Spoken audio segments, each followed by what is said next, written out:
vida santa, core sangre, camino por la vena. Alma, alma mía, arrastrado a través del piso sucio, sobreviví.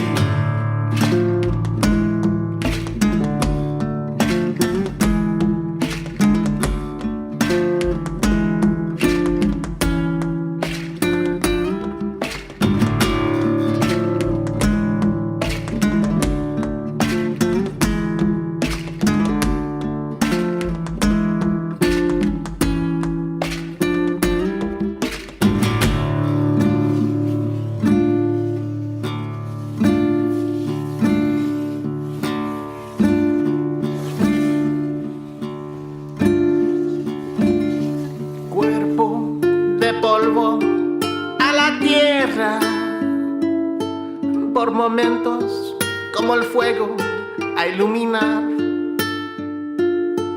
como flores mostrando sus colores, y al fin inanimado y cansado, cuerpo de hueso y de carne, pudriendo como el mundo de enfermedad. Del mono crecimos humano, y de humano a destruir nuestra casa. Vida, vida santa, core sangre, camino por la vena. Alma, alma mía, arrastrado a través del piso sucio, sobreviví.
¿Qué onda, pandilla? Bienvenidos a Conversaciones de Altura en vivo desde el búnker de Bull Terrier FM. Hoy tenemos unos grandes invitados, amigos desde Los Ángeles, California. Meg y Tony, ¿cómo están? Bien. Muy bien. Aquí en México. ¿Escuchan? Can you hear fine? Yeah. Okay. Perfect. Perfecto. Vamos a hacer esta plática, esta conversación de altura va a ser bilingüe, va a ser Spanglish. Spanglish. Is that how you? Chicanismo. Chicano.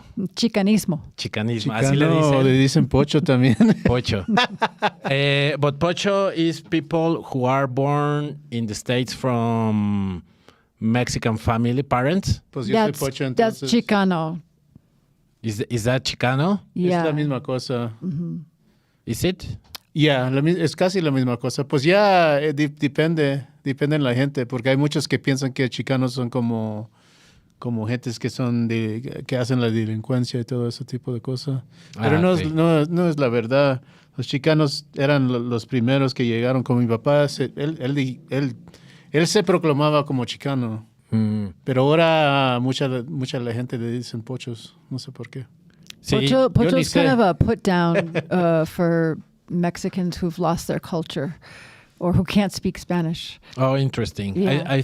Yo pensaba que pocho, I thought pocho, it was like a synonym for Chicano.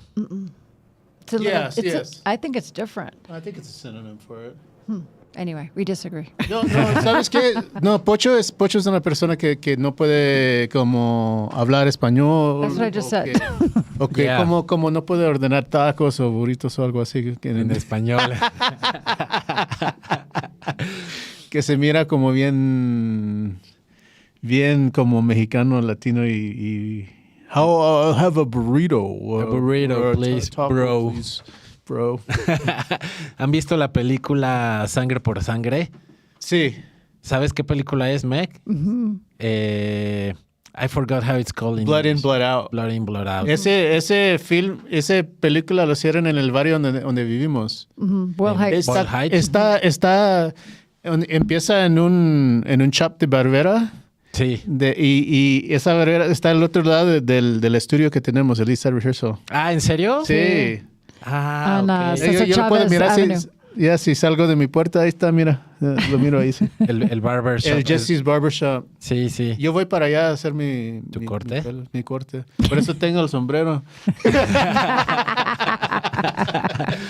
Te hace falta un buen corte de pelo. Esa película es muy importante, ¿no? Para la cultura latina. That movie is very important for like not only Mexican culture, but like Latin American culture that lives in the States, I think, right? Pues, pues ese es el ¿cómo se dice? La experiencia de los chicanos que están en la ciudad, ¿no? en la porque yo soy más de la, ¿cómo se dice? Del country, ¿cómo se dice? The country, outside of the city, de fuera de la ciudad. Ah, del campo puede ser. Yo era campesino de niño, yo Ok, trabajaba sí, en los campo. campos y todo eso. Mi mamá es de Tamaulipas. Oh, wow, yo tengo familia. ¿Sí? Yo iba mucho a Tamaulipas. Sí, ella se vino como los años, tenía como 13, 14 años cuando se fue para los Estados Unidos y ella era campesina allá en los campos de California. So, vivió en Watsonville, vivió Gilroy, por lado de Fresno, hasta ya que al fin se fue más al sur de California. Ella es donde nací en Bakersfield. Oh, Pero ella me traía, yo iba a los files de 6 años, empecé como a los 6 años, algo así, a trabajar allí con mi hermano. Sí, wow, sí, es muy... es una vida bien dura Sí, sí. y bien mala.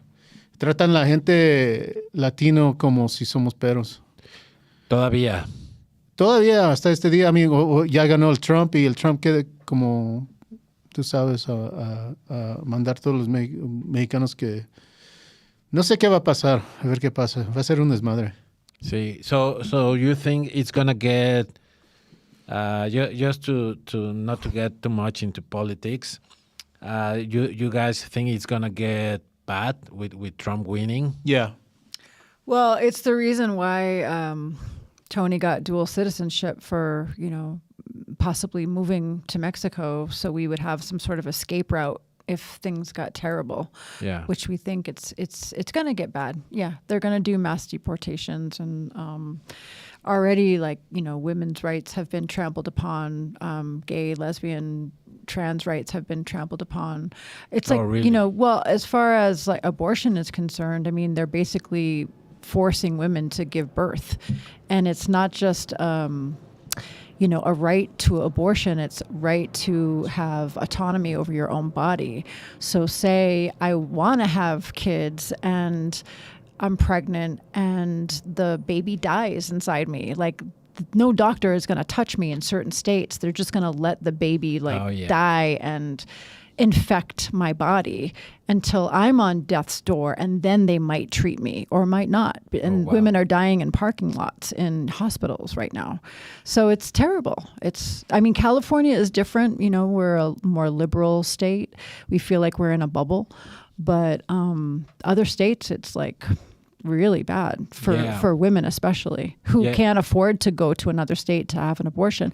And there are states that are trying to give the death penalty for people who are trying to get abortions. So, like, what's the point? Like, if you're pro-life, you're going to kill the mother. You know, it's like Yeah, it makes no sense. It's like religion has run amok. It's, Wow. Yeah, it's confusing to a lot of us that think that things were moving forward during the Obama years, and now we're taking like huge steps backwards. Wow. Yeah, I remember hearing about abortion maybe last year that some people were like traveling from, like you said, from state to state to get like abortions. Yeah. Like, Yeah, but for those who don't have, say you're in Florida, Yeah. which is the southernmost state of the United States, there's no other state surrounding Florida that's going to offer you an abortion. So you have to have the resources to be able to fly Oh, wow. to like maybe Virginia or, some other state that offers it. So it's very expensive, and a lot of people don't have that. They can't take that kind of time off from work, or they just don't have the money. I mean, it's affecting poor people the most, you know. yeah, I bet. I remember when Mexico approved the abortion law, it was like a big thing, Yeah. like worldwide, and especially like people were like people in the States were saying like, oh, how is it possible that Mexico is more, I don't know if forward is the right Yes, it is. It is the right word. Word. Yeah, and it's surprising because Mexico seems like such a religious country, but yet Yeah, for you sure. guys have more common sense when it comes to like social issues. I feel like at this point in time. Yeah, it's interesting. Have you been to the, talking about religion, how is it called? I forgot. La Virgen, la Basílica. Sí, Alta La Basílica de Guadalupe. I don't know, ¿cuál es la palabra en inglés? Basílica. No, pues, Basílica. Basílica. Pero le dicen el Tapayac, ¿no? El Tepeyac, ajá. Tapayac. Sí, fuimos. La última vez que vinimos. La última vez que vinimos, fuimos para allá, sí. Ah, esta vez no. Esta vez no, porque no teníamos tiempo, como fuimos a otros lugares para mirar otros, tú sabes, otros lugares, pero no, la vez próxima sí vinimos. And what do you guys think of all this? I don't know. You probably saw people not walking, but On las rodillas, people people walking on knees. walking on their knees. I guess, yeah. Está bonito. What do you think, Meg, about that? I mean, it's not. I've never seen it before. It's interesting, and I don't want to say. I don't know. I mean, to each its own, but yeah, it's like Mexico is super like 90% Catholic. So it's something that I was raised Catholic, I guess. Me too. I don't. How you say? I don't practice that religion anymore. Me either. But still, there are things that are like so ingrained in me, and I think in population, like Mexico's population, like. I don't know, like guilt. You know Catholic what guilt. I mean? Yeah. Like you feel guilty for everything, even though it's not your. It's like, it's weird. I was talking to my mom about that, like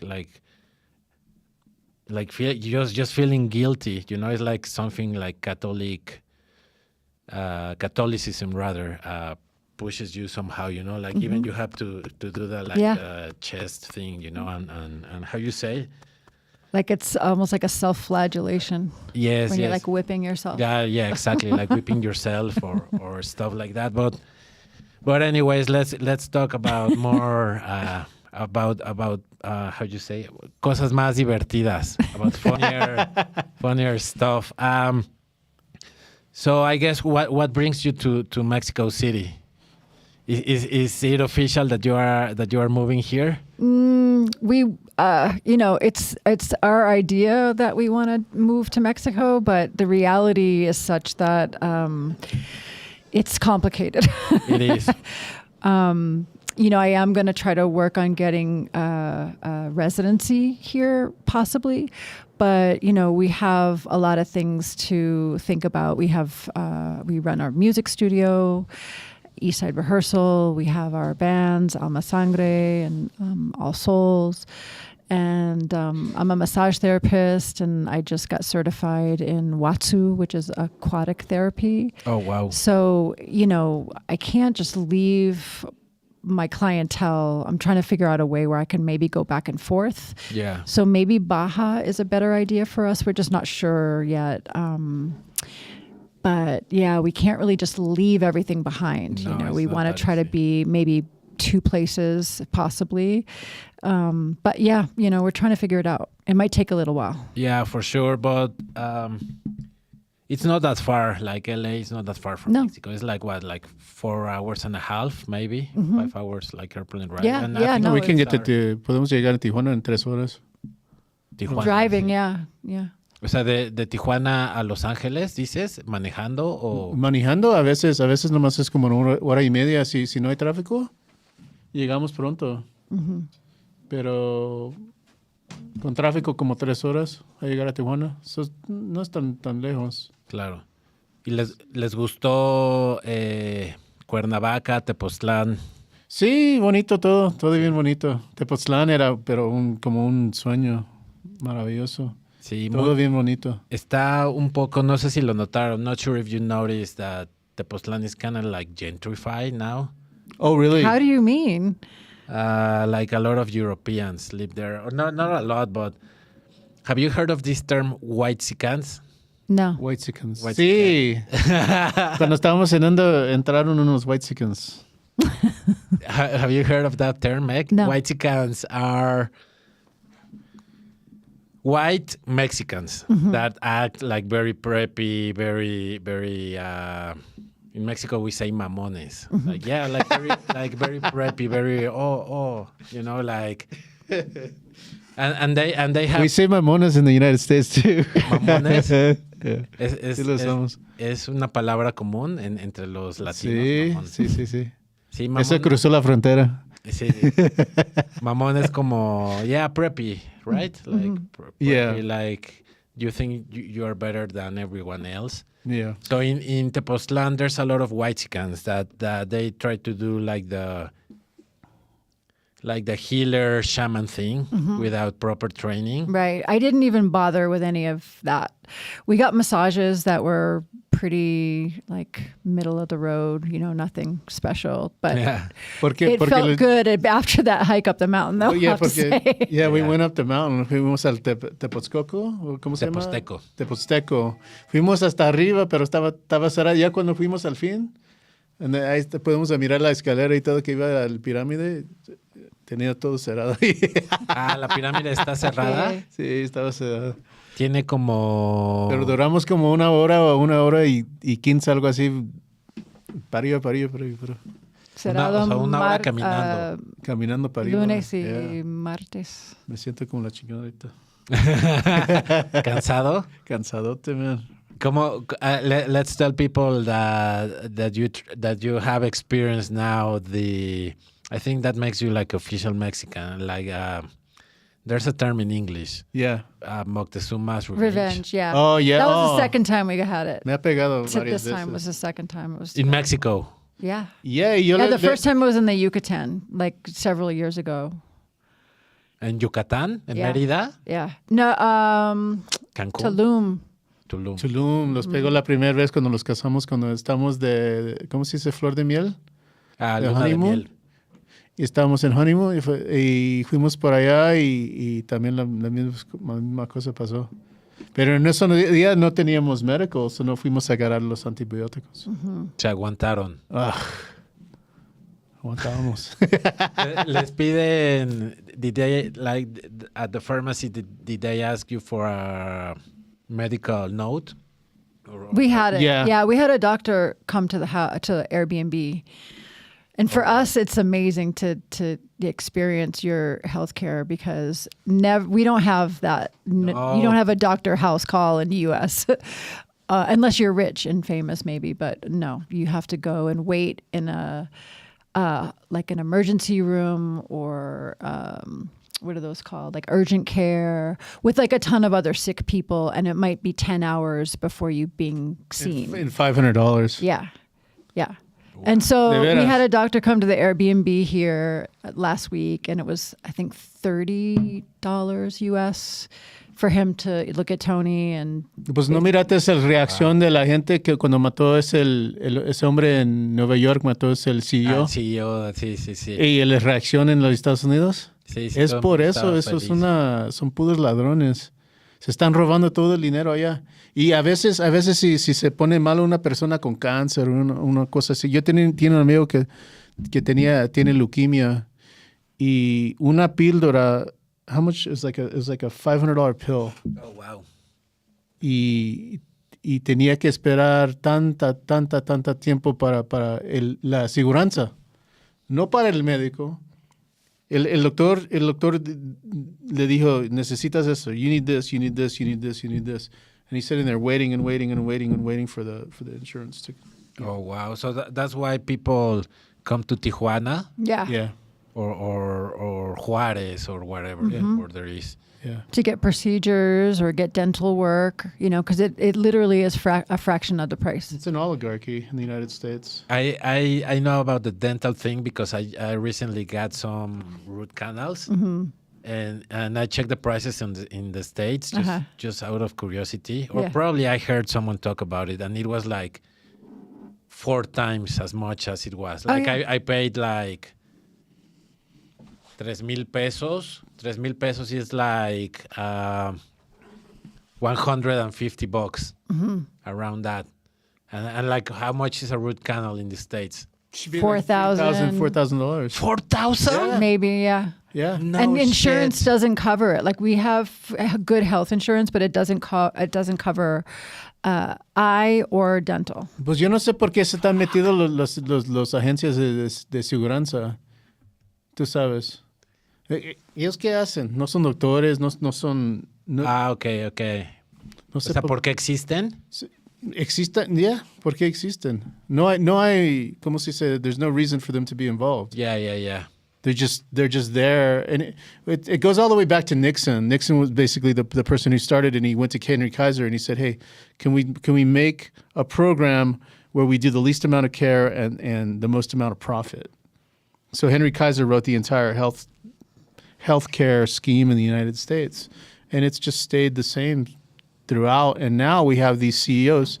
There were certain times in America's history where CEOs were making 19 times what the average worker in their company was making. Now they're making 4,000 times. Oh, wow. 4,000 times what the person on the bottom is making. So it's what it is it's CEO greed. It's greed at the top, and now they're doing these things with AI where they're eliminating. They're basically turning down all of these people for medications or for procedures with a 91% error rating, 91% error that the AI is putting out, and they're still using it. They still go ahead and use it. Wow. Because they make more money by doing that. Then everybody's paying the money towards the insurance companies, and nobody gets anything done. So that would mean that 9% accuracy in the United States for approval ratings by our health insurance companies, which shouldn't even be involved with our health care. So every month we pay like how much? It's like $500 a month that we pay. For just to have 100. insurance, just to have health insurance, just in case something goes wrong. And then when we see our doctor, we have to pay a copay, which is about $80, $40 to $80 to see our doctor. If it's a specialist, it could be more.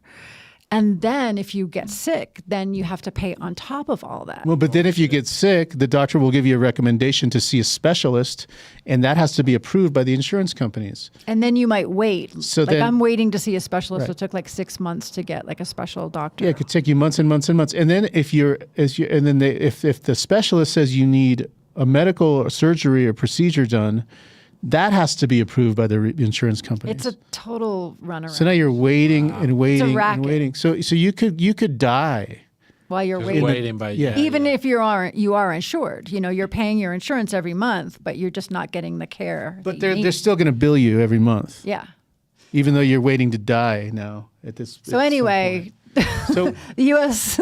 is fucked up in many, many ways. And the health insurance company is like, there's a big uproar. I don't know if, because of what had just happened. And now it's on the front of everybody's minds. But it's a broken system. Yeah, I was always curious about health insurance in the States, and I never had the chance to talk to someone about that. yeah, It seems well. At least for me, I've been lucky enough to have the chance to live in Canada, and the healthcare system there is free. Yeah. But like I remember just going to the doctor, just sit, and like 5 minutes they would attend me. Like, okay, here is, and I wouldn't pay anything, just maybe the medicine. Wow. amazing. Yeah. That seems like it's like that here. It's not very bad here. Well, I mean, yeah, it is free for sure. It is free, but yeah, you have to wait like 2 hours, 3 hours, and That's and, nothing. Yeah, It's not, that's nothing compared to 6 months to a year. Yeah. Yeah, for in sure, the United for States. that's right. But yeah, still people have died like waiting for the doctor to. Emergency Yeah. situation. Yeah, I don't. To be honest, I haven't really. And both my parents are doctors. Well, my mom is a dentist. She doesn't practice anymore. But my father is a cardiologist, and he has worked for like el IMSS, which is Instituto Mexicano de Seguro Social, like the hospitals and all that. But I haven't really talked to him about how it works. I mean, of course, it can get better. It can improve, right? Yeah. But for example, in the States, do you think that's going to change anytime soon? No. Not with, Not with Trump. Coming in. Lo va a hacer It's peor. going to get worse. Really? Oh, yeah. Lo va a quitar todo lo que tenemos ahorita, lo va a quitar y no va a poner nada en su lugar. Va a quitar todo. Oh, wow. Es puro, es un imbécil. Ahorita la gente que van a asumir las posiciones del gobierno son puros billonarios. Y yo no sé quién en su mente, como en su derecho, piensa que ese tipo de persona va a pensar por los pobres claro. o por los medios o, even the upper middle class. No, they're not thinking about them. No, They're no. just thinking about themselves and how to make money. A person like Elon Musk, Oh, yeah, he's going to be in the government, right? I was just reading on the way here that he suggests he's the person, one of the persons responsible for having them turn down our recent budget that Congress is trying to pass right now. So they're van a cerrar el gobierno. They're going to close the government down on the direction of Trump and Elon Musk. He isn't even elected. He isn't even an elected official. Oh, wow. He's just a billionaire bozo that bought Trump, so he gets to sit next to him, and they get to be king and queen. I don't know which one is king and which one is queen, but there they are. It's really strange politics in general. Yeah. Like I wouldn't want to be involved in politics at all. Like a friend of mine, she used to work for. Like she had like a position, like an assistant for like a somewhere in like a Mexican Congress, but she had like she studied at the UNAM, which is like the Mexican free university, and it's like the biggest one in Latin America. So it's like really good and it's the best. She studied law and she finished her degree and everything with like the mindset of let's change this. But then she got involved in the government, and she realized that even though you try to change things from the inside, it's pretty much impossible. Like once you got power, nobody wants to drop that power. Yeah, because there's money involved. Yeah. So It's she harder and harder. she was disappointed and she quit. Yeah. But anyways, now let's talk about music. So we listened to Alma Sangre, which is it's not a new project per se. No. You did it at the same time as All Souls, right? Correct. But maybe Before also. right? Yeah. We started it in, I can't remember what year. Do you remember? Probably like 2015 or so, or maybe even earlier. It started with that song that you played. That was the Yeah. first one I wrote for Alma Sangre. No, actually, there was another song called La Bruja de mi vida. That was the first. Okay. And that's a song that's the first Alma Sangre song, actually. And I wrote that from my dad's perspective towards my mother. Oh, interesting. It's La Bruja de mi vida. How do you say that in English? The witch of my life. Okay. Because like Mexico is rich in like culture like that, you know, in like I don't know how to even call it. Like we have the Dia de los Muertos, Yeah. you know. So like mysticism probably is the right word to say it. It's have you been to the market where they sell stuff for witchcraft? Yeah. No. Where? No. Here? Here in Mexico Como la City. santería y todo eso? Sí, sí. Yeah, we've been into the Yeah. santerías. You know, where they do the limpias and all that type of stuff. But they the, sell the candles. market, the flea market. Oh, no. No fuimos. No. There's a market in Mexico City. I forgot the name. You know those markets? Yeah, where like como big tequis. bodega. How you call it? Bodega? Bodega? Yeah. And they have like stands where people sell stuff for you to do witchcraft. Like, I don't know, even lotions. It's some stuff, to be honest, is pretty funny in a way that you don't expect it to be funny, if that makes sense. Yeah. You know, like they sell lotions for you to como, en español le decimos amarre. I don't know how to say it in English. When To Love. love. yeah, when To fall in love. But it's sexual love. no, it's not really sexual. No? Amarre is like when you knot a tie, Oh.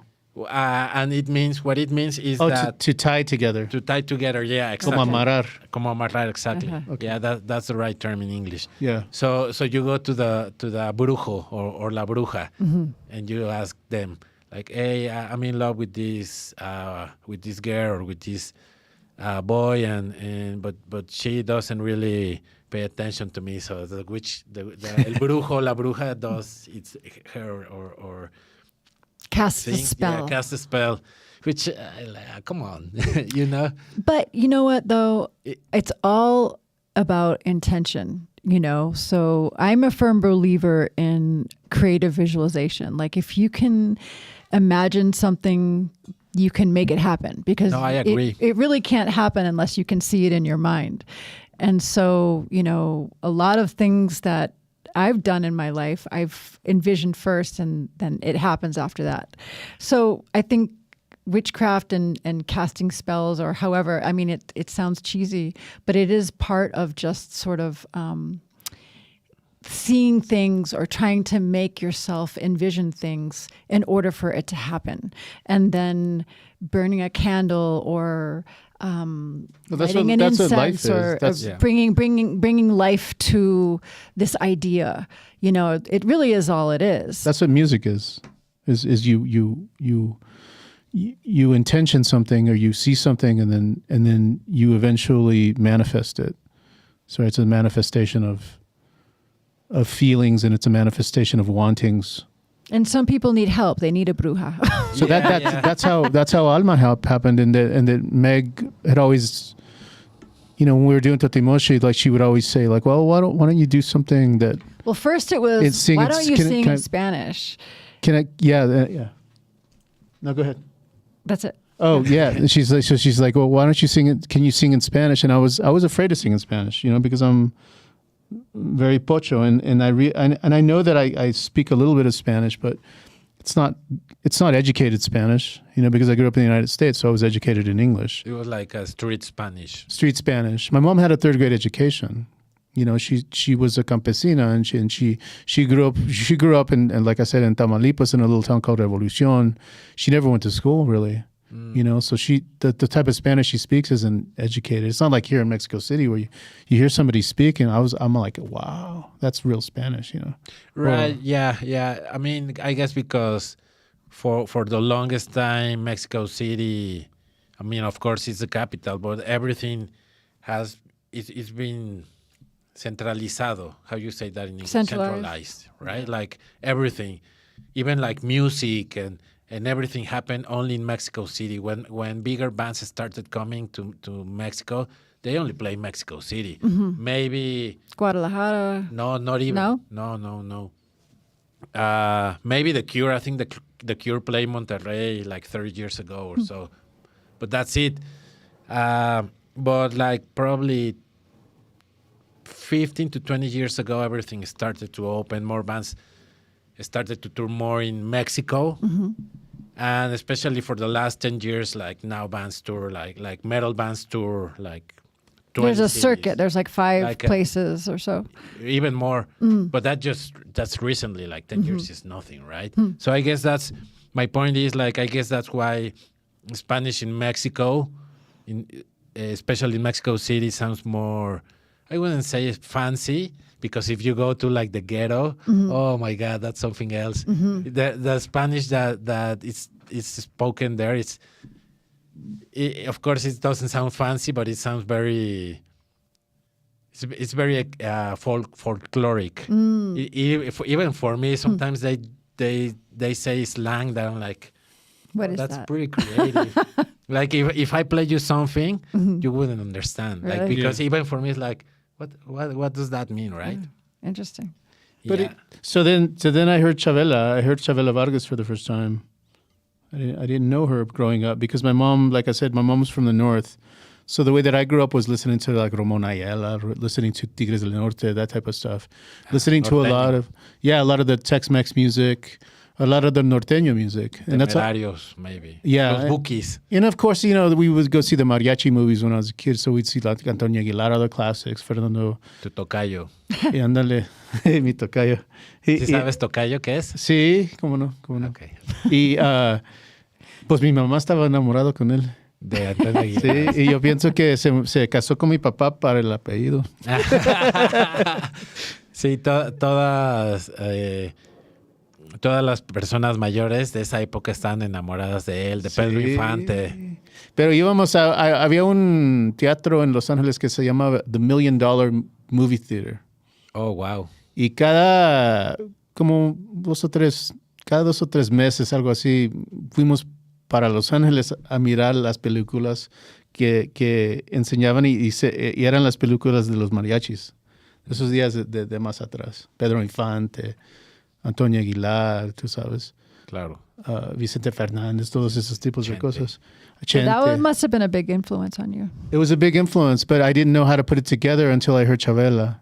But- Because the way that Chavela does it acoustically and the way that Chavela does it in her delivery, I realized the creepiness of it reminded me of Nina Simone. And I was like, Interesting. I could do something like I do with Totimoshi. And then I heard Sabicas, and I was like, oh, I love the way Sabicas plays guitar. If I could blend these two.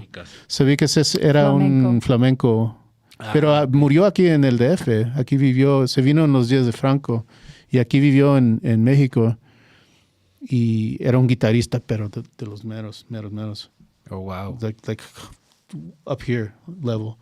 And so I started trying to write songs como tipo ranchero, acoustic, in my own language. And I said, fuck it. I could do the Spanish that I know, the Pocho language that I know. It doesn't matter. It doesn't matter because it's mine. It's my expression that arte. matters. Yeah, for sure.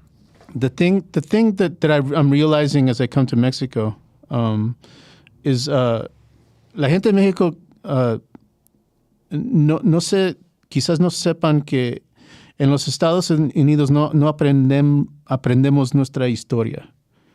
You know? You mean like immigrants don't know Mexican story? En los Estados Unidos lo que la gente gringo quiere es que la gente latina no tenemos historia, no tenemos un lugar con nuestra humanidad, you know. En las escuelas lo que enseñan es supremacía blanca. Okay. Enseñan que la historia comenzó cuando los europeanos llegaron Europeos. en las Américas. Okay. Y ahí es donde empieza la historia. Claro. De todo el mundo. En los Estados Unidos, si vas a la escuela, te van a enseñar que la historia empezó cuando vino Columbus a los Américas. Y es todo. Claro. No te van a decir nada de los teotihuacanos o los toltecas o los olmecos o nada de tú sabes, de la historia de veras de los Américas. Que es ¿cómo se dice? The real story. Sí, sí. No te van a enseñar eso, porque es un sistema de white supremacy. It's a white supremacist country. So this was also my way, and I didn't realize that until recently. This was my way of reconnecting with my history And culture. And my culture. So it's Alma Sangre is my grasp towards trying to bring in my history, and a lot of it is the mythical language that we speak, and the mythical, like we were talking earlier about the candles and the santeria, or because like as a kid, like mi mamá me llevaba un curandero cuando era niño. So hay muchas de las mismas cosas que pasan en los Estados Unidos que pasan aquí en México, pero Claro. es un poquito diferente porque, como te digo, es una patria de white supremacy, y creces pensando que no eres para nada más que un esclavo para la gente blanco, la gente que es gabacho. See, it's interesting because, I mean, I don't know. I mean, I guess I have people have been racist towards me in the States, but I don't know if funny is the right thing, but like the interesting thing about it is that it's been from Chicanos. Yeah. Like I remember I was with Peter and Dan Beeman. Mm-hmm. We went to that place in something water. Yeah. How it's called? Atwater? Yeah. And they took me to to their favorite Burrito place? Yeah. And I was speaking Spanish, and a lady and her kid, he was an adult. They were very rude to me. They were like, "Why are you speaking Spanish? Speak to us in English." And I'm like, it's because you get stripped of your culture in the United States. Well, that's a self-hating Chicano person or Mexican person. You get stripped of your culture, and you get stripped of your humanity. So now you're looking left and right to see how you can chuck and jive for the white man, for the. Well, case in point, and it's look at how many Mexican American people voted for Trump. Well, and that's what I was going to get to. Yes. So that's what it creates. It creates this sort of bizarre mentality where you think that you have to do certain things or to act certain ways to be accepted by them, when the truth is that, look, Trump is trying to teach the United States children, because they're going after the educational system. So they've already started to. They're basically going to try to do away with the Department of Education, and that's because they want to redo. They want all the money to be reverted, and what's going to end up happening is that all the upper echelon neighborhoods where most of the white people live in America, because America has long been a racist country, and it's appropriated most of its money towards the white people in America, unfortunately, and that's just because of the Jim Crow era. So that's one thing they're going to do, but it's also because of curriculum, and they want to do away with the teaching of any sort of real history, which is the history of the Americas, which teaches that indigenous people had they were massively influential in order for white people to even be successful in North America. The food systems were already here. El maíz. They were thriving societies that existed. yeah. Yes. That they basically, deny that they were there. Hay gente latino en los Estados Unidos que ni saben qué es el sistema de milpa. Tú sabes. No, See, and I also to piggyback on that, I also think that at least in Mexico there's a lot of malinchismo. I don't know if you know that word. No. Malinchismo. That's when Mexicans prefer foreign stuff rather than local stuff. So that's why like the Mexican music scene hasn't really grown because Mexicans that are not like geeks, music geeks like us, they only listen to American bands or European bands because they think it's better, and they don't even turn around and look to see what's happening around them locally, you know. Yeah. And that happens everywhere, like with I don't know, with TV, with movies, with cars, you know, like that. Malinche, it comes from Malinche. The Malinchismo Malinche. comes from the lady Malinche. Malinche, that married Orwell. Sí.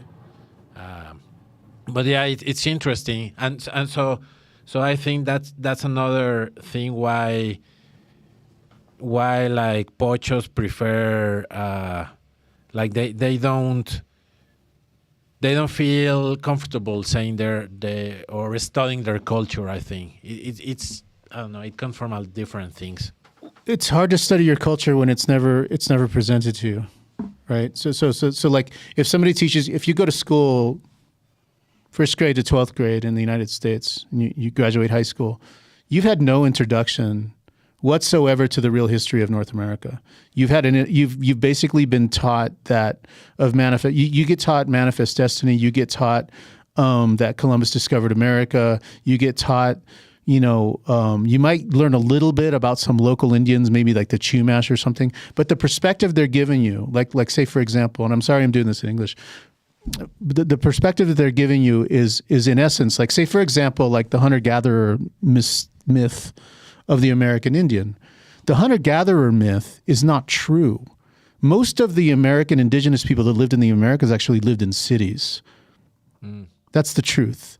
That in North America, people think that they were hunter-gatherers mostly because of the devastation that smallpox caused. By the time America started to be populated by Europeans in North America especially, was about 100 to 150 years after the devastation of smallpox had already happened. So 96 to 98% of the populace was gone, right? So they walked in to these beautiful, I mean, there are supposedly accounts in the Northeast of people walking up and down rows and rows and rows of trees of orchards, thinking this must be the Garden of Eden. Yeah. When it was actually hunted, it was 20 to 30,000 years of human evolution that happened in North America and South America long before Europeans arrived. The reason they thrived was because of the indigenous populations that happened to be devastated by smallpox. Later on, they were genocided out. But nobody learns about that. Nobody learns that our humanity, that our blood, ours, is the reason that they were able to prosper. They really think. There are people like in the extreme rights, like Trumpies. I forget that lady's name. She's a really weird right-wing pundit.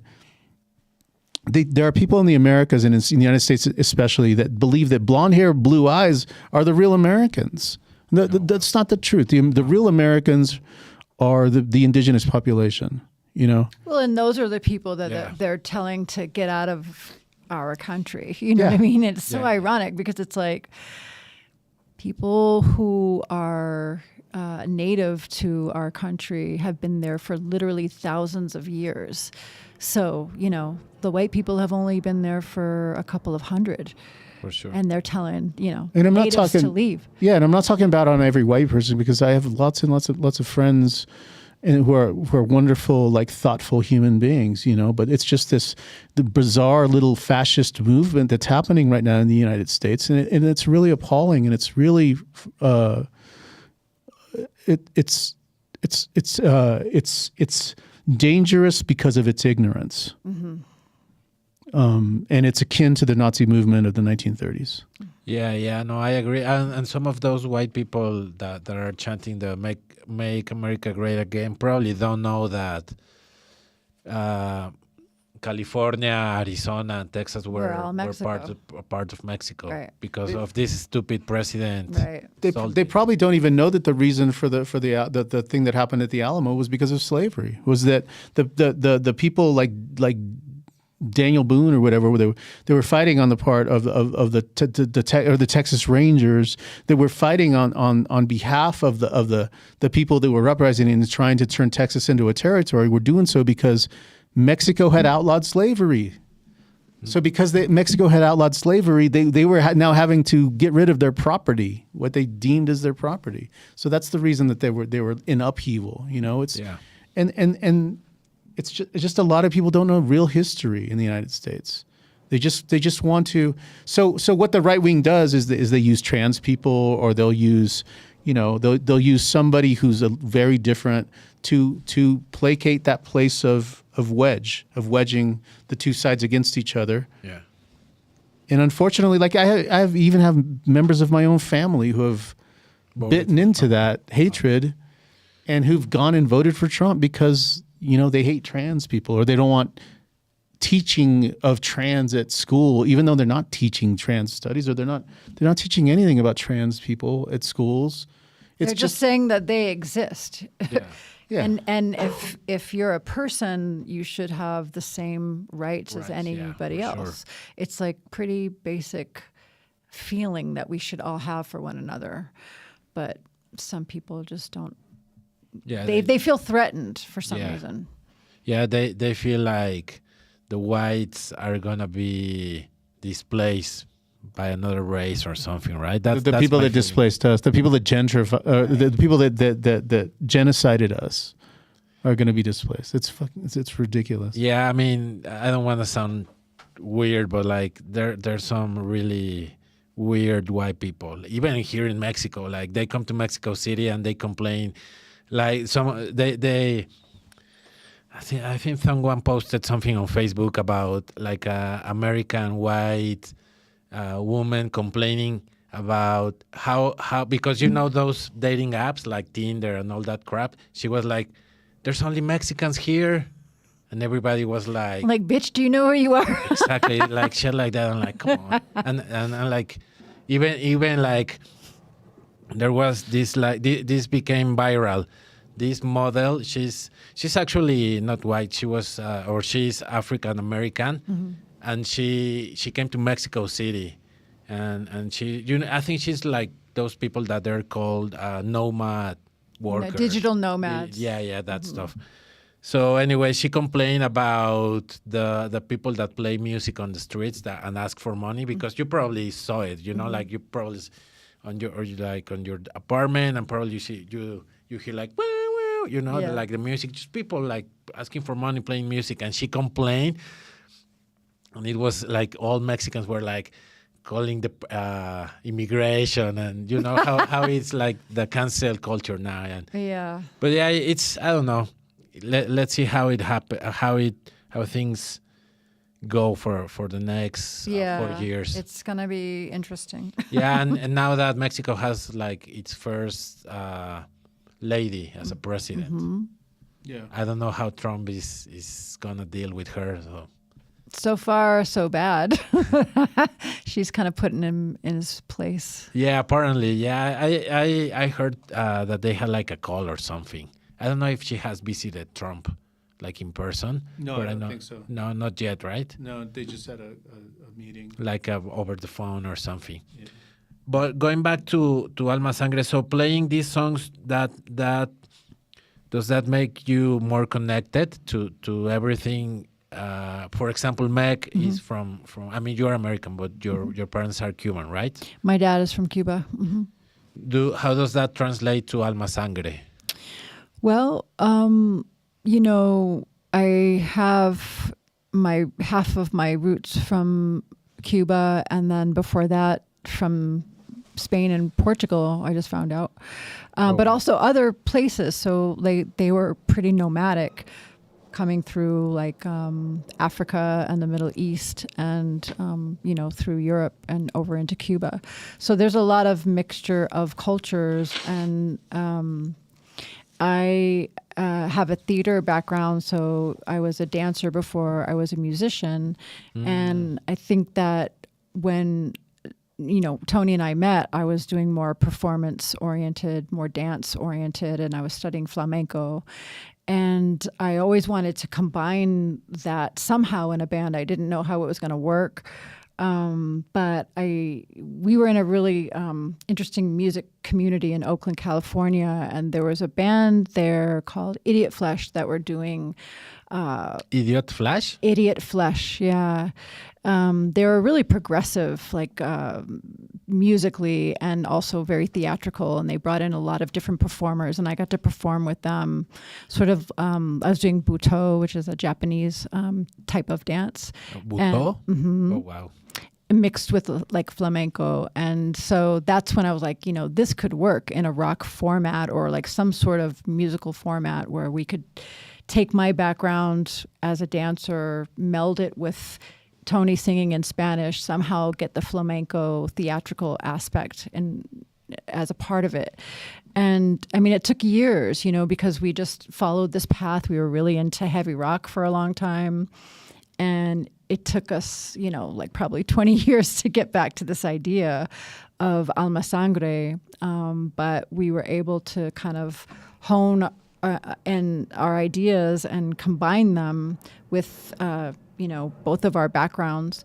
So yeah, for me, I think it's a chance to be out there as a like a movement artist again, which was my first love anyway. And I'm exploring different types of percussion, playing percussion instruments in this band, which is great. La tabla? Is it the tabla? That's called the cajon. Cajon. So that's like the percussion box that I sit on. And I play castanets and, of course, the castañetas. Castañuelas. Castañuelas. Yeah. On your hands? Or they also have on So your those are feet? called tacones on the feet. So my flamenco shoes have little nails tapped into them, and I always bring a dance floor wherever we perform. So, there's rhythms being danced out that go with the music. And then I just picked up some claves in Tepoztlán. Wow. So is flamenco something that you practice every day, or how does it work? Like bass or guitar or an instrument or in general, you practice or try to practice every day, right?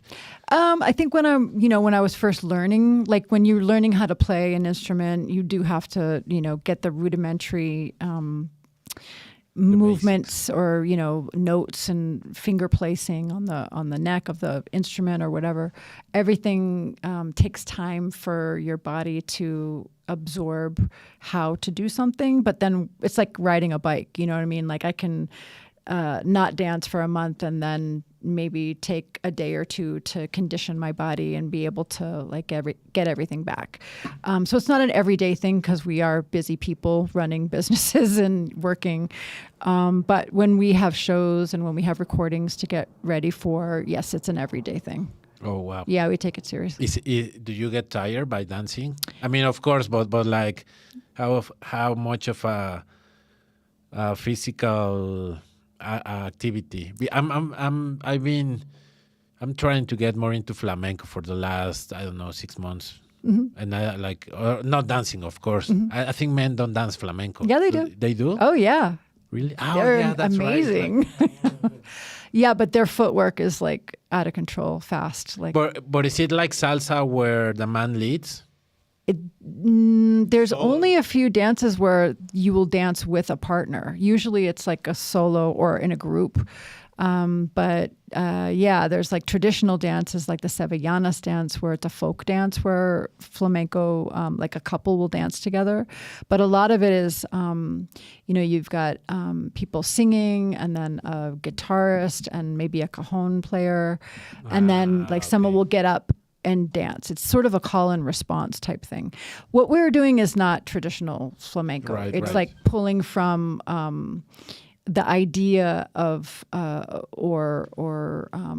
like some of the format as far as what it looks like, but it doesn't. What we're doing does not sound like flamenco. No, because I purposely like wanted the music to, right? So like flamenco goes off on its own, and then the guitar player usually follows the dancer, right? It depends. Well, for Alma Sangre, the way we wanted to do it was to incorporate it into the songs. So the songs are dance, you mean? set. So it's not improvisation. Yeah, Yes. flamenco is improv. So these are actually wow. written songs, and then we wanted to incorporate the songs that where we use the dance in live performances. We incorporate the rhythm of the foot in with the song, so it's actually doing the percussive element of the song. Oh, interesting. Yeah, so that way it's not outside of it, or it's not necessarily a solo. Sometimes it's a little bit of a solo, but it's definitely like a set song. Yeah. Okay, I did Because we see Alma Sangre as theater. We don't see it as like a band. or Totimoshi was a band. All Souls is a band that you rock out on stage. This is theater. This is like you sit down, you watch a performance. Yeah, okay. It's more a conjunction of dance and music. Yeah. Like all in one, as opposed of, like you play in Totimoshi, but Yeah, everyone does rock out as they please, right? yeah. Because it's storytelling. It's storytelling with dance, with performance. Sometimes we have visual projections also. Oh, wow. Yeah. Sometimes Meg plays the cajon. Sometimes she plays the bass. Sometimes she just does like rhythmic stuff, and then sometimes she dances. So going back to flamenco in traditional way, so it's improvisation in dancing or in music as well? And both. Yeah. So there's different types of songs, and there's different letras for those songs. And depending on, what town you're from, you might sing it one way, but there's different things where the singer will have an inflection in maybe the third line of the letra that's going to call out the dancer. So you have to listen for those little cues as to when you're going to get up and dance. Interesting. I mean, and I know you're doing flamenco, but I feel like the closest familial thing is son jarocho, because son jarocho it's the same thing where it's like the rhythm is playing with the song. It's very improvised to the music. I should introduce you to my new friend Johnny. He's from Mexico. He lives in LA actually. Johnny Nasty Boots is his project. He's like he's an interesting fella because Name. he's like a young, like in mid-30s, but he plays guitar and he dresses like a guy from the 70s, and he plays like rock and roll, pretty much rock and roll. That's what he does, and he's in his character. But he was on the show before, like a month ago, and he was telling me that he started learning guitar, like doing that. Son jarocho. And that. And he was telling me all about it, and I was fascinated because it's also like you said about flamenco, a lot of improvisation. And I'm very communal. And I think I've seen videos of flamenco, like people are singing and probably someone stands up and starts dancing, right? So everything in Alma Sangre starts with your, I don't know if riff is the right way to call it, but with like the song structure, and then Meg does a dancing based on that, or Well, I think the songs are coming together first. Tony comes up with an idea or melody, and that gets worked on, similar to what we did in All Souls In all the bands. in all the bands that we have. I mean, All Souls was different, but. But a lot of it comes from, the kernel of an idea of a melody, and then it sort of expands from there. But what's different here than the other bands is I was just playing bass in those other bands. Right. So we have to decide, is this because it's just the two of us now. So does this call for a bass, or does it call for more rhythm, or can we do all of it? Because we can make a recording with all of that. But then when we play it out, sometimes we have a backing track, which we're starting to utilize more now. So we backing can sound track with bass. Sorry to interrupt. Like backing track. drums, Like drums? Yeah, I have a pedal. I have a pedal that I got from the UK where I can put multi tracks. It's like a multi track on the Pro Tools, and then make an MP3 out of it and throw it into the guitar pedal, and then I just press it just like a regular guitar pedal. Whenever I want there to be tracks, I hit the pedal, and all the tracks turn on, and then we just start playing with it. That's how we do the song El Cortito. We do it. I actually have a version of it that I just sent you. El Cortito, the way that we perform it live is we recorded that with Fredo Ortiz, who's he drums for Los Lobos right now. And Fredo... El Cortito, okay, I guess now. Fredo came in and did the drum session for us. And then I took Fredo's track and I threw it into the pedal. So when we start the song with the track, and then we all come in, me and Meg come in, and we play that song live.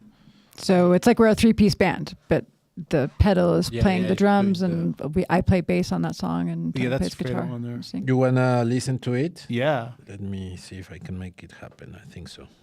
Okay. Pandilla, pues vamos a escuchar una canción. This is like a, how you say? Fuck, I forgot. Cuando es nueva la canción. Like not preview, but like Premiere. No, debut, this is an older. premiere. This one's been around for a little while. Just not that long. It just premiered recently. Okay. Okay. Bueno, pandilla, pues vamos a escuchar Alma Sangre con El Cortito, which means the short one. The short one. The short one. Okay, vamos. A ver.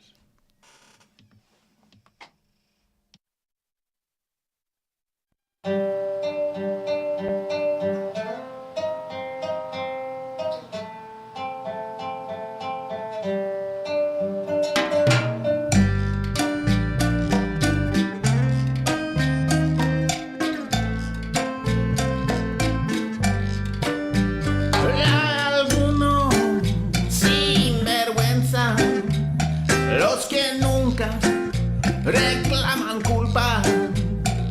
La historia del cortito es uno de esos cuentos.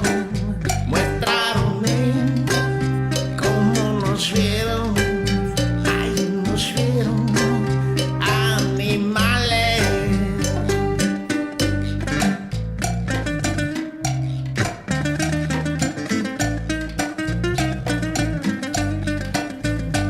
Se doblan, ay, no rompen, duele, que nos duele el asadito trabajando, pobre, pobre doblando, muéstraron cómo nos vieron, ay, nos vieron animales.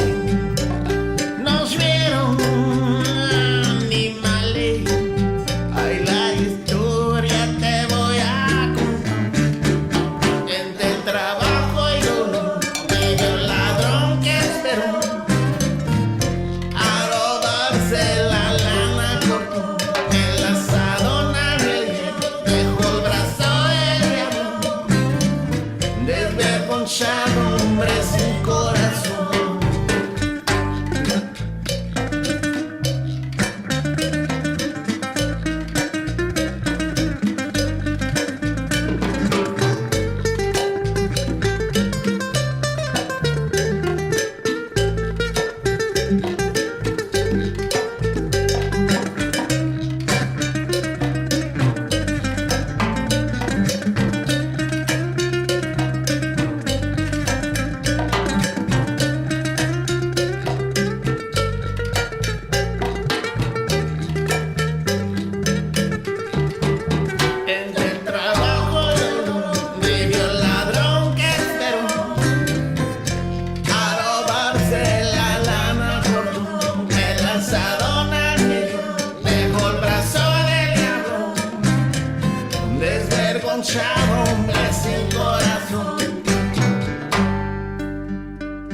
Estamos de vuelta, pandilla, con Alma Sangre, nuestros amigos Tony y Meg. Escuchamos el cortito. Do you want to tell the story about this song? Pues, pues en español era el cortito era un asadón. It was a little hoe that we used in the fields. When I was a 6-year-old kid and I worked in the fields in California, I used this tiny little hoe that had basically been cut in a quarter of the regular length of what we use at home. And I realized that I was bending over a lot and my back would hurt. And anyway, so it turns out that Cesar Chavez had made that. So many people were getting hurt by using this tiny little hoe that the farm workers or the growers were handing out to the farm workers, that it ended up making people crippled. So over the course of time, Cesar Chavez sued the Farm Growers Association, made it illegal, and then as a way to get back at them, they continue to make the workers use el cortito. So el cortito is they also called it el brazo del diablo. Oh, okay. And it would basically cripple people out in the fields. But they didn't care because we were Mexican and because we were, But wasn't it a punishment because the workers were asking for clean drinking water, like just basic healthy water to drink while they were working? I mean, that was one of the things that they were asking for, is to not drink pond water, to drink fresh water. And yeah, it might have been a punishment in that regard. I can't remember. But it was made illegal in 1974, and I remember working with it as a child. Wow. Yeah, so that's what that song's about, El Cortito. Wow, it's fascinating that your life experience has served as inspiration for. Yeah, and I feel music. like singing in Spanish has brought all the memories back because, la cosa es que la historia de mi familia en mi mente está en español. Como la gente, mi mamá y papá hablaban solo español en la casa, y mis tíos, mis tías, mis primos. Y cuando fui a los files, a los campos a trabajar, era toda esa historia y era todo en español. So ya cuando empecé a cantar en español, empezaron a revolver las memorias. Claro. ¿Cómo se dice? Regresar. A regresar. Memorias. Empezaron a regresar. Empezaron a regresar las memorias. Sí. Wow. So just to start like touring, is that something that you've been planning to do with Alma Sangre? Because I bet it's much easier than touring with like 2 other people. We want to. Yeah, I mean, we've done a little bit of regional, just like up and down California type shows. And most recently, probably my favorite show ever we did was at this hotel called Jacumba Hot Springs, which is on the border of Mexico. I think Tecate, like just above Tecate. Okay. And they had a beautiful Dia de los Muertos show where they asked us to perform. And it was really lovely. Like recently? Yeah, it was the last show we played, Dia de los Muertos. It was, I think, November 1st we played there. And we were treated so well. And the performance space was this sort of ruins of an old bathhouse that was there in this tiny little town. And everybody showed up in a procession holding candles. And we were made up in our Dia de los Muertos makeup, and people sat down and watched and really paid attention, and there were people crying in the audience. Like we really connected with them, and interesting. The music went over more so than I can ever remember. And we got a lot of great feedback from that. So that really inspired us to perform more in special type places like that, where people were sitting, it was more of a theatrical performance, but also like, we like to perform anything but a rock club, because it's not really going to do us any favors. Like we've done that and it doesn't really work very well. Yeah. So yeah, we kind of are being a little bit more picky as to where we're going to perform. But yeah, we'd like to get out there more. And we'd love to come and play down in Mexico. Yeah, there's there's places in Mexico that you can do it, like Querétaro, you know, León. León, I think that's a good hit, a good place. Guadalajara. Yeah. Monterrey, that's cool, but that's more Americanized because it's closer to Texas. Yeah. But yeah, there's places even in the city, like even in Mexico City, like small theaters or forums. Is that how Yeah. you say in English? Forums. Forums. Yeah. Yeah, I think it's interesting because I think that a lot, like we were talking about a second ago, that I think that a lot of people in Mexico don't understand the history of Chicanos in the United States, and I think that a lot of people in Mexico, and I don't know if this is true or not, but I think that a lot of people in Mexico perceive the people that are Mexican in the United States as wealthy or as we're kind of like what's the word I'm looking for? Like we get everything we want in life, or that, you know, that. So I just don't. But there's so much suffering that went on with the Mexican people in the United States in all of the Jim Crow era, all the horrible shit that they had to deal with. That I think that there's a message. You know, I know that como se dice en español. There's a way that people are saying it right now, like me olvidé. You know the band that came from I think they were from Arizona, and they came over here and they said some stuff recently. It was like they're like a norteños grupo. No, I'm not. No, Sure. I'll remember it. A band from Arizona. Yeah, there was a band from the United States. No, actually, they're from Washington State. They're from up in Washington, and they came to Mexico, and they said something wrong about. Like some kids. Yeah, some kids. Yeah, like 15, 17-year-old. Yeah, Young. Yeah. I know that I don't know the band. But something about the chicken and He's like, he was funado. That's the word we use in English. Canceled. Now He was how canceled. they were canceled because they said that they don't like spicy food. That they prefer Kentucky Fried Chicken to tacos. Which, I mean, to each its own. Right. You can't. I'm not mad about that. I mean, Right. but I think that I get your point. But I think that the perception is that we're spoiled, and Yes. the truth is that my grandfather on my dad's side lived in train cars. He worked on the railroad, and he lived in train cars, and then they lived in tents. Right? They never had a home. Oh wow. He died penniless in the state of California, living in a tent. My dad grew up in a tent. My dad didn't have a home until he was, I don't know, about 20-something years old. Oh wow. And he got a good union job. He was a campesino. He was working 12 to 16 hours a day in the fields. And the perception, and certainly there's a good amount of kids now who are spoiled that don't really know the history of Mexicans in the United States and what we had to go through in order to get to the point where we're at now. And now they're going to do it away by electing Trump president. Yeah, that's very true. I haven't seen it that way, and it's weird because some Americans think that Mexicans we are lazy. Yeah.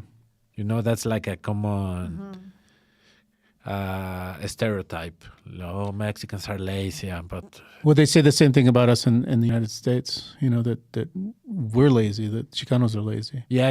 It's just it's a perception of Mexican, but in our culture, we're some of the hardest working people that there are in the world. Absolutely. Yeah, for sure.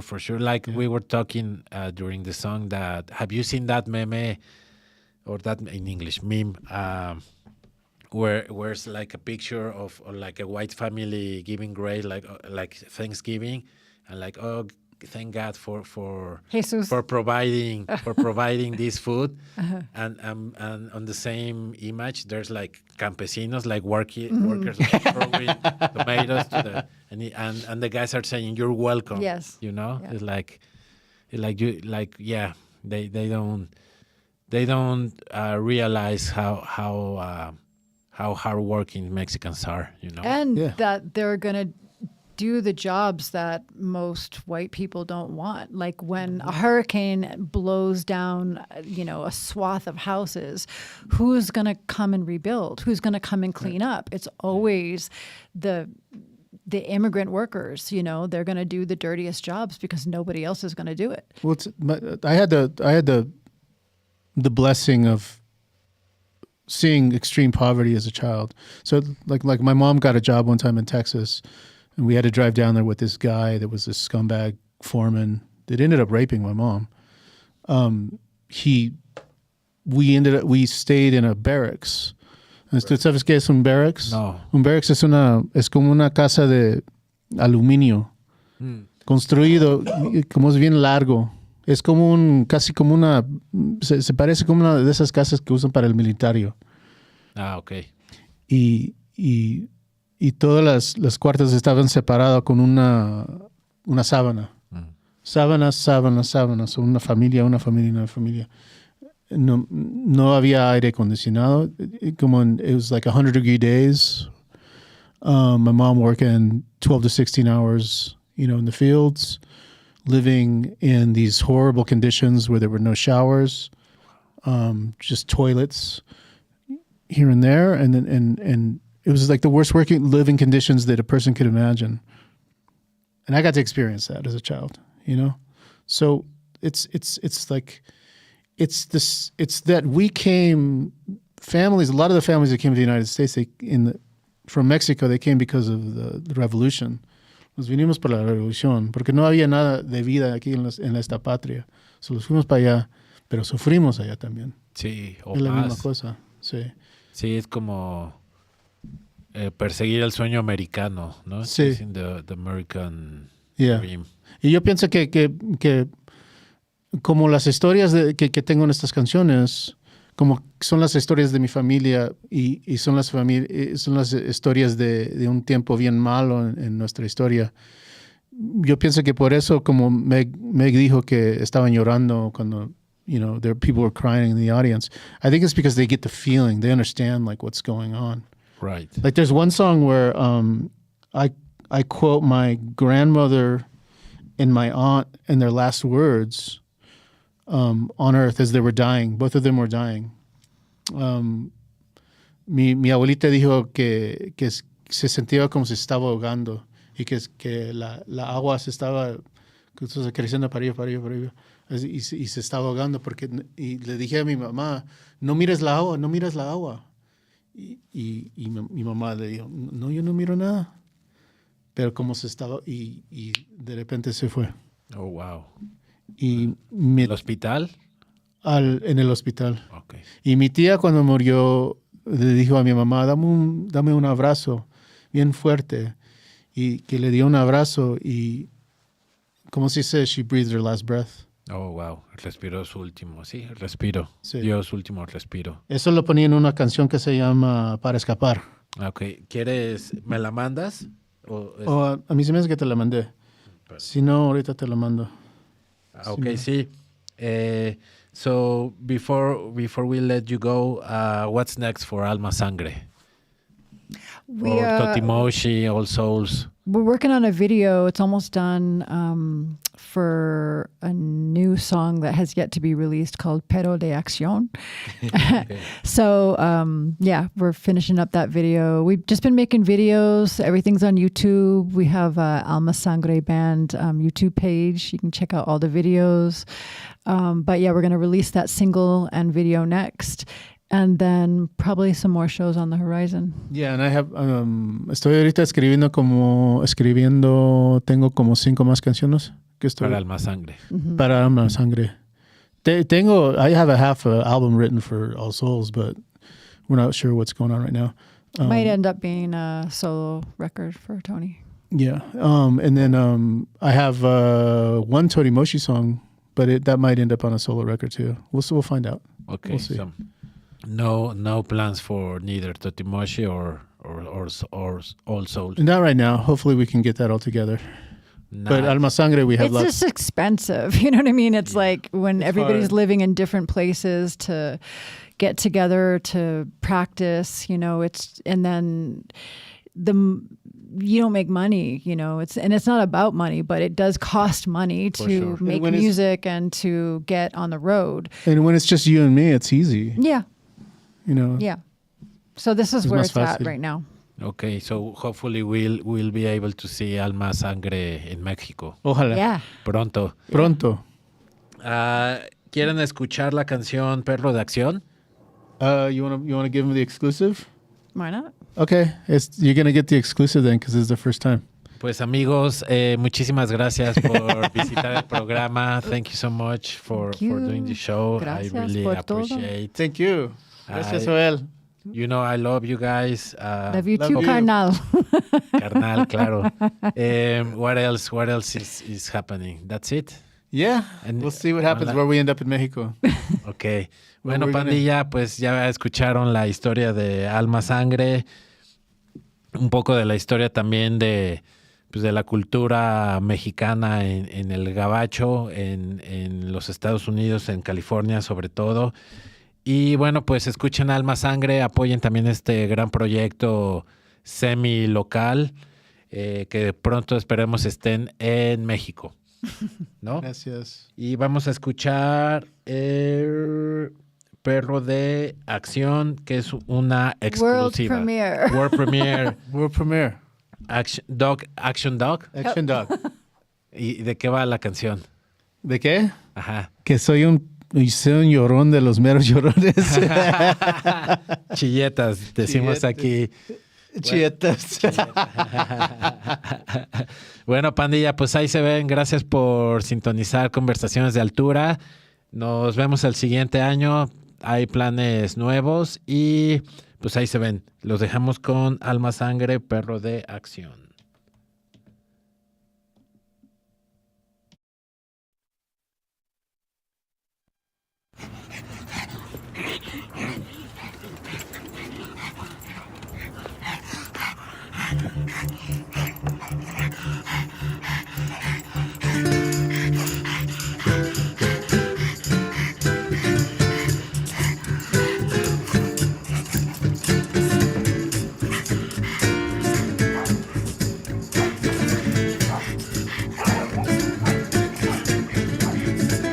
Esos pelos en mi lengua, no crees sangre blanda alberga, mi lengua papelón, qué maravilla, malentendido, no soy el ángel, rolero ser, esa bronca que es mi vida, siempre gritando, trañaco estupendo, al viento no soy el ángel, envuelto en mi soy el ladrón, llorón, pues ladraré por noche, pero de acción, como las del hombre lobo, armando por viento. Es como un sol enojado, la maravilloso lanzando insultos, la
Perdemos todos los insultos.